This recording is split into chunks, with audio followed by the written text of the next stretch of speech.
Sa kasal ni na Kim Molina at Gerald Napoles, marami ang kinilig sa kanilang wedding vows na punong-puno ng pagmamahal, katatawanan at lalim. Very sila talaga. Bagamat pribado ang buong detalye ng kanilang isinumpa sa isa't isa, ayon sa mga lumabas na ulat at videos mula sa intimate wedding nila sa Bohol, naging emosyonal at heartfelt ang kanilang mga pahayag. Narito ang ilang bahagi ng video. Ikaw ang tiwala sa duda, ikaw ang hingas sa mga dusa. Therefore, English na ulit. I promise to become the husband that you deserve. Hi, I'm Gerald.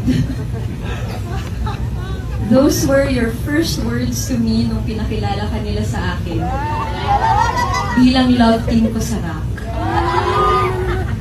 Next thing I remember was my kakay saying, "Kimberly, lumayo ka dyan kay Gerald." Buti na lang talaga, hindi ako nakinig sa kanya.